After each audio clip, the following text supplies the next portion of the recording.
Howdy guys, we've got, I forgot what day of the year, like 10th, 12th, something like that, Saturday of July, January, and we've been getting a bunch of snow and stuff like that, so we've been having some days we had one day we didn't saw, and a day or two we started up late and that sort of thing because of temperature and stuff. You know, we're far enough down south we can't handle the real cold temperatures because our air system in the sawmill is not equipped for it and all that stuff. Let's back out and take a cruise around.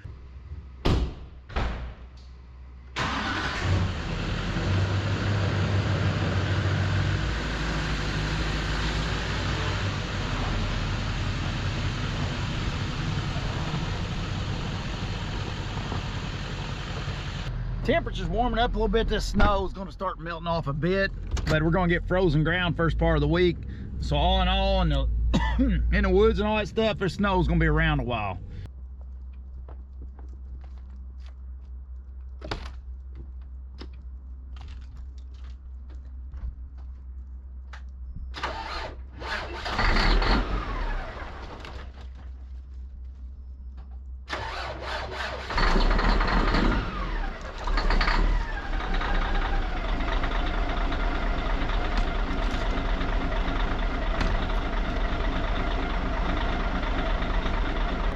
Blackie is cold. Covered in snow. You poor girl.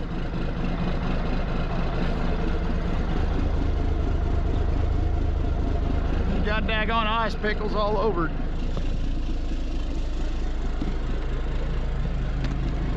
Starting to build a little bit of air. I hope my brakes ain't all froze up. They probably are. We've had ice. We've had you name it. It is a cold old girl.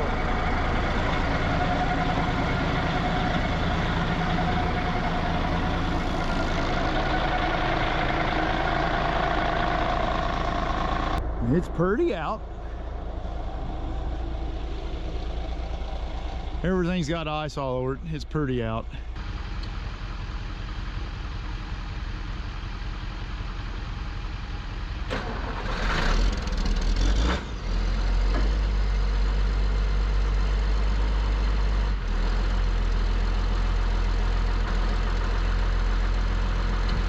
The head on our Debark is heavy, and it lays on these logs too hard and it eats on them. They get to the end of the log and it tends to pencil point them sometimes if the Debarker man ain't just pulling up on his head right. See, this is how you're supposed to come off of one. So I've been working on this head to try to get it better and better and better. The way this head's designed, it runs off this can, this air, and that lifts it. This can up here is some kind of spring deal. It ain't got no air to it, it's just a spring in here, and it don't do nothing once it gets up to a certain point. So the head gets up to a certain point, and we've modified this head so much it's got so heavy it won't pick it up, so it lays heavy on the logs. The other day, and I've always hated this, but it's always been like a back burner type of thing, and I thought, you know what, I got to looking on Amazon. I just typed in extension spring. You know, I thought, well, heck, I'll replace that with extension spring. Daggone flopped up these daggone garage door springs. Cheaper than heck. I think these are 50 bucks for the 210 pounders. These are 120 pounders for like 28 bucks or something. And this box of scrap parts I had in the shop here. So I'm figuring I got basically a little over $100 in all these parts. So we're gonna see if I can pull this factory thing off and do some tatty modifying and get that head to lay soft on a log. If I can, that'll be a big win, a big win. Debarker is terrible in the sawmill. I hate debarkers, but you need them. They get the dirt off the logs, so you need them. But you don't need them to do any more than they need to do. I told him if it's up to me, I'd get a carbide saw blade and throw the son of a buck in the scrap hopper. But so we're going to modify it. First we got to start the air compressor up. It's snow everywhere. Looks pretty. Everything looks pretty out and about. And it's going to get warm today. It's going to get almost 40 degrees today. Everything's starting to run off. Ground is gonna be terrible. We're gonna get a freeze for like 3 days this week, so Big Daddy went to the woods. He's getting the snow pushed off so it can freeze up on the ground. We can get 3 days of logging in this week, hopefully. So.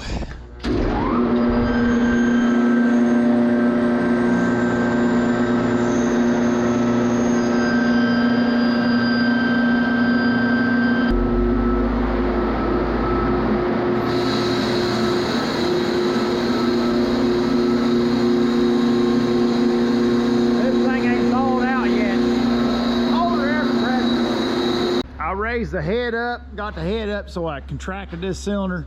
We'll get these bolts pulled out, get this cylinder pulled off, and get that rod pulled out of there, whatever kind of condition it's in. It's a little rough, a little old, a little rough, and then we'll start connecting the new stuff. Oh, yes, sir. Ooh. Okay. Now I don't know what this thing. Oh, this thing's only held in by this rod. Well, that'd be a piece of daggone cake, but we gotta get that rod off. That's 15/16 up there.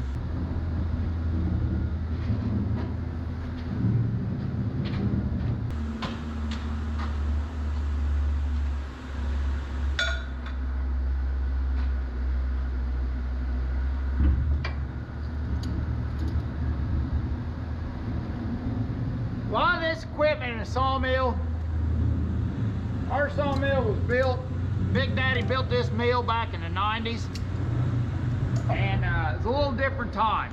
These are all good companies. We got a bunch of good name brand products in this mill, but they was made in the good times. I always make the comment they was made in the fatty times. It's before NAFTA, before trade was doing what it was doing, and it's also made in the high times for red oak. Everybody loved red oak, and we're heavy in red oak in our area. Red oak's a big player in our area, and it was kind of the made in the red. So everybody had sloppier habits. People was going through parts more. Labor was cheaper, so you didn't think as much about labor savings and stuff. Yeah, breaking piece of shit. Just a different time. There we go. Now off with the old, off with his head. On with the new. So let's go get some new stuff. Start putting some new stuff on. I grabbed this aluminum pipe for a little bit of a wear item. It might be a mistake if this all works good. This is my MVP, minimum viable product.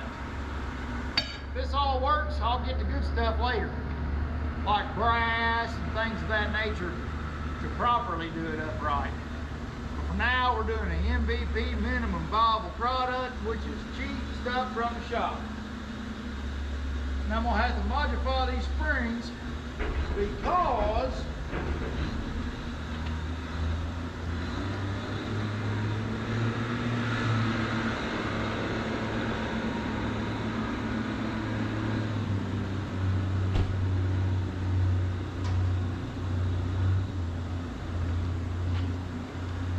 because these springs come in 28 inches, and I need a spring that is preferably 23 inches. So we're going to modify these springs and try not to screw them up.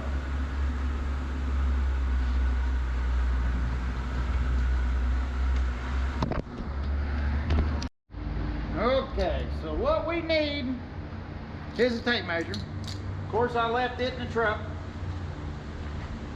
Any of y'all got a tape measure?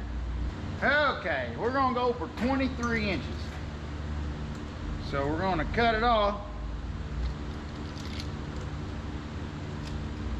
at 22 1/4.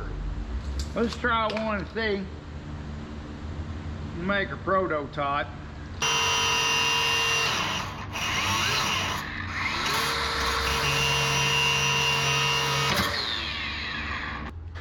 So I'm gonna put this in a vise. Don't know if it's the way to do it or not, but it's the way we're gonna do it.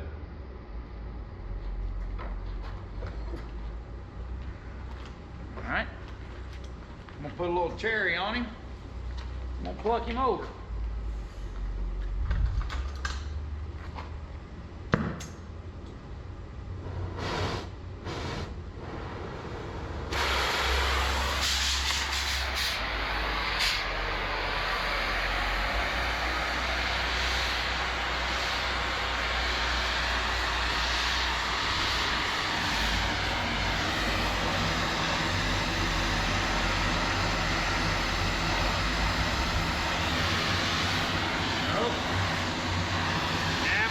Didn't cramp over.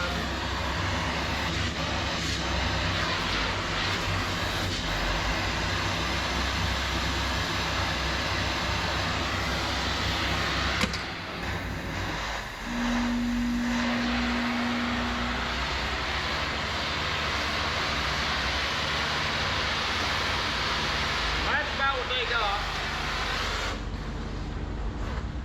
We'll try that.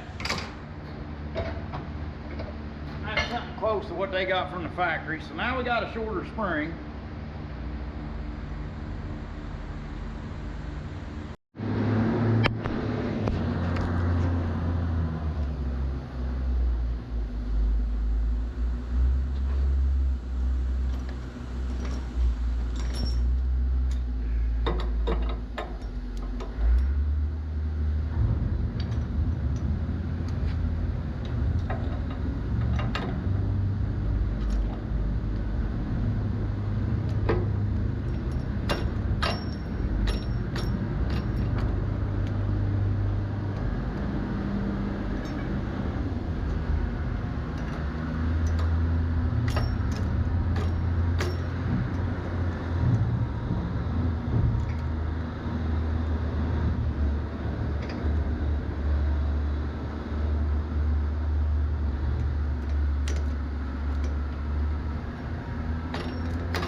Let's see what happens. So far, we're not in this too deep. It'll be a good study for science.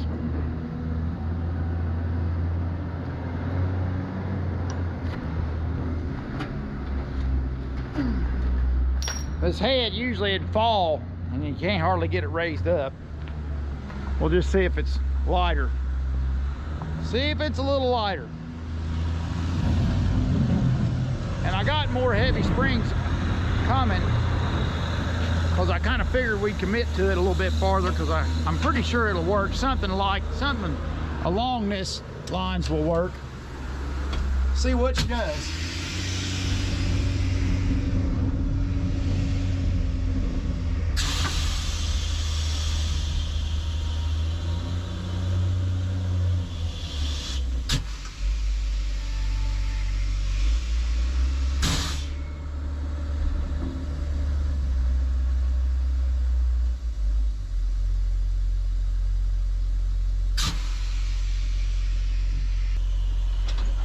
Well, it's closer. I think we need more spring action, but not much. It's pretty damn close. That come a long ways. Let's see how heavy she is on debarking.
We'll get them to try it and see. I think it needs a little bit more springage.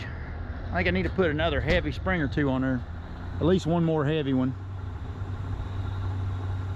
It's close, so It's close. It's smooth like that. That's the operation you want it to have. You don't want it to be jerky. Because that head, you're dropping that head on the log. You want it to be, you know what I mean? You don't want to be bang, bang, bang, like it's kind of been doing. So I don't know. We'll see. We shall see what we shall see. The only thing I do see us doing, I see us someday finally bending that bolt. I need to get some like 400-pound springs, so just got 2 of them in a short bolt right there. That's what I need to do. Then that'll do us up. But this was a good MVP.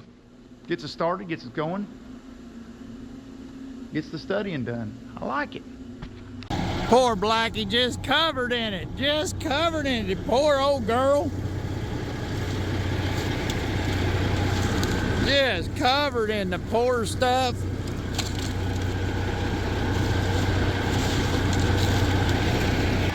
Don't Mother Nature know this is my show truck? That ain't no way to be. Look at it in there, daggum snow up to plumb daggone up to the windshield. You can't see nothing. It's like looks like an Asian truck. You can't hardly see. No, I'm just kidding. All right, Bracky, let's turn on the heated mirrors. That mirror over there is a solid ice cube. It's warming up today. I'm gonna try to clean this thing off and get it pulled out. I'm on a hillside. I'm gonna try to get it pulled out on hard ground and get it ready. Cause next week, Ryan said he's gonna need some logs trucked, and Derek and them, Big Daddy and Derek and Roger and them, they're headed out west. So Big D's and the job out there that we're doing is gonna be pretty easy job, Dad said. So probably ain't gonna need much hand cutting out of me. So I might truck some logs from them, truck some logs from them. Got a few logging companies calling me. They're gonna bring some wood in.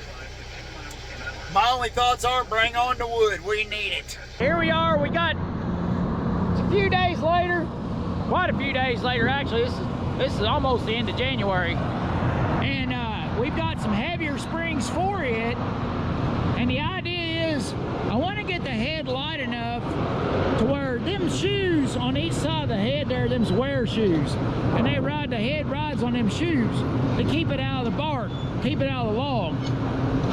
If you get the head balance right and enough surface area on that head where the surface area of the teeth touching the log, what my thoughts is you'll get it to where it's light enough to where it automatically won't dig through the bark. You can raise the shoes up and take thick swaths of bark if you need to, but it still will ride along top of the wood instead of digging into the wood. See, because what we're getting here, it's looking good, but it'd be nice if we got all this bark off and got to right here, the raw wood. That's the end game. See, like right here, we dug in right here. But that head's sharp enough, if you put a little down pressure on it, you can dig through a knot. Well, just the weight of the head makes it big, and you don't want to dig this outside. The money is on the outside of the log, so the debarker's eating right into your money when a debarker messes up. It's like, here's one that ain't clean enough, but underneath this, there's your cambium layer of wood right there. That's what you're wanting to get down to. But you want all this gone and be right sitting there, right running raw in your cambium layer.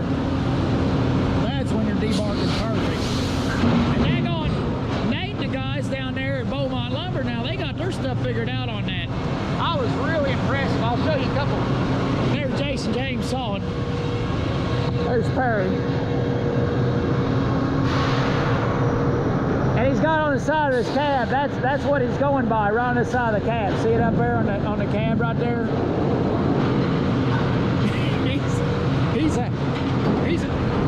Let's go ask if that's right what that says on the side of the cab there.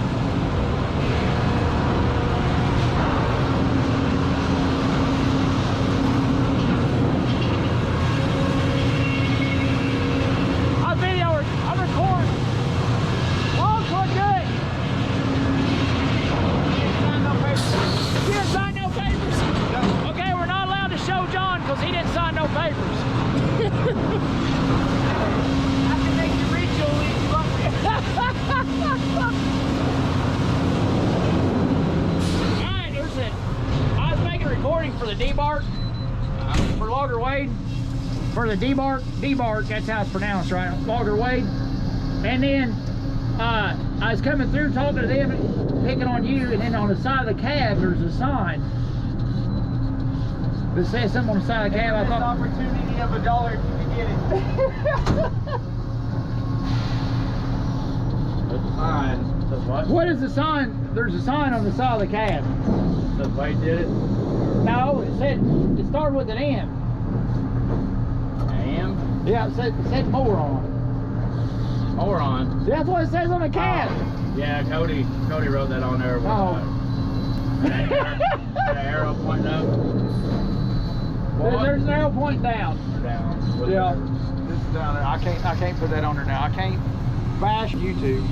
Well, but you can tell your watchers to look up the definition of dummyo. D-U-M-M-Y-O. Dummyo. Dummyo. Dummyo is, yeah, we're all, somebody put dummyo on the cab. And we don't know if it's Spanish or English or Spanglish. But if you look up the definition to it, it describes ancient perfectly. That was a good joke, but I got thanks. I gotta edit that out now. You know this is gonna be a quick video I can put up there, but now I gotta edit. Do you know how many beers in this world? How do you know I'm talking about him? Smith is probably one of the most common names. Well, they had an institute in New York. That's probably smart. Well, this is like an institute around here. It is like an institute around here. The institution around here. No, asylum. It's like an asylum here. Yeah. Yeah, whatever. Where we run our, what was it, our machines, or what now? Moonshines. It's SH. Moonshines. We run our moonshines here. That's how Mikey got in a hurry and he was texting. I could pick on Mikey. He won't get mad at me. So he's picking on Mikey and he's in a hurry texting and he wrote moonshines. M-U-S-H-I-N-E-S. Moonshines? I don't know. I think it's pronounced moonshine. I wasn't as better as that, or as good as that one day whenever he was saying about how dumb someone was and that he was spelling Eat words it. wrong. Eat it.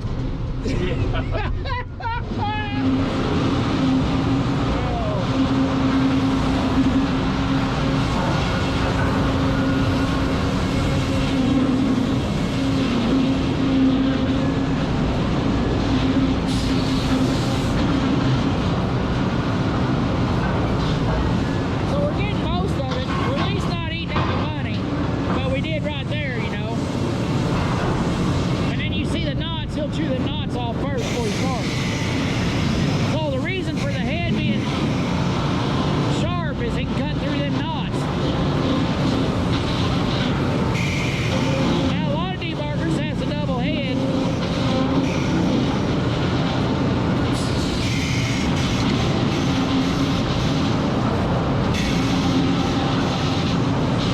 And if you see the springs, it's actually pulling back on the head to try to keep it lifted.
jack's so damn goofy. Oh, there's Mommy.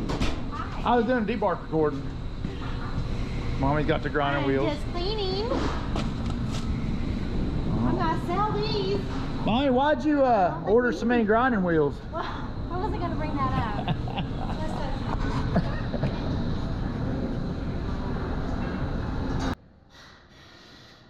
I tell you, for me, when you can solve your problems, simple, durable, and primitive measures, when possible, they don't always work, but when possible, to me that feels like a big win. And that debarker, it's been a problem for us for years. And so the spring pressure that was on it that you all seen, that was at 630 pounds of spring pressure. I got 400-pound springs ordered, so we'll double up on them, and we'll get us up to 800 pounds of spring pressure. And I think what we'll end up finishing somewhere between 800 to 1,000 pounds of total spring pressure to hold the head right. So we might end up with some kind of like Haybine Modishner springs or something like that, or Haybeller springs or something, you know, when it's all said and done. But we had to work our way up slowly and carefully and feel the weight of the head. And I'll keep them old springs, because if we modify something on the head or something like that, we might have to change our pressure just a little bit, you know. But once you get that head to where it's counterbalanced right, to where it'll float on a log, then you can get a little sloppy with your feet on the bottom, you know, that it holds it up off the log. So that way you can give it a little bit more room in there between the log and the shoes, to where the head can just float along the log and do what it wants and has plenty of articulation. But this footage here, I wanted to share this little bit. I'm leveling a saw out. I've leveled it over on the leveler, and I got a ridge running down on the bottom of the saw in the back, and I'm trying to hammer it out. Now, the reason I shared this with everybody, or the reason I wanted to share this with you guys, is I've been having a lot of trouble with my saw benching. And Burton's come in the other day. Josh come in with Burton's. Thank you, Josh, if you ever see this, buddy.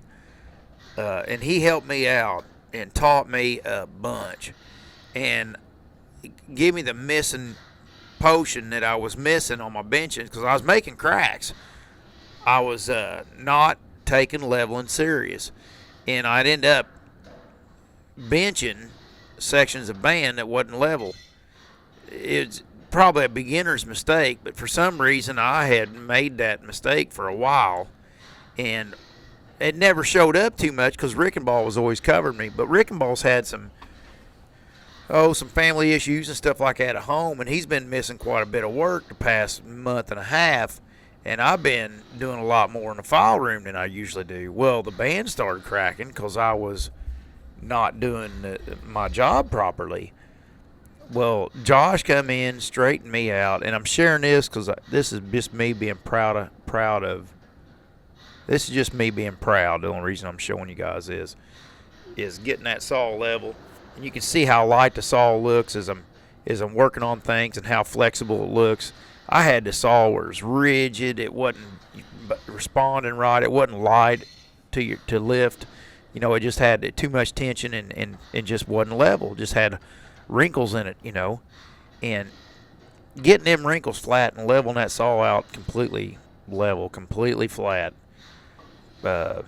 close to a mirror as you can get, you know, it's really making a difference. And I don't have enough time under my belt yet to prove to you guys that it's right yet. But I have to get back with you in a month or two. But it sure does feel a lot better.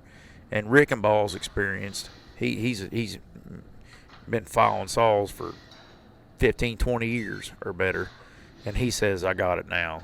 So this is me being proud of myself for starting to really get down something that's a real. It takes a lot of skill to be a saw filer. A lot more skill than what I gave it credit for in the beginning.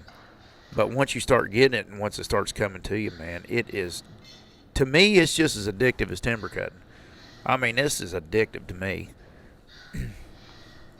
Getting a saw right, turning it out there we sawed frozen hickory last week. Now we hit nails and stuff. We hit some metal with a couple bands that was come out of a woods that there's oil pumps in and stuff, and I guess somebody ran electric line through the treetops or something silly.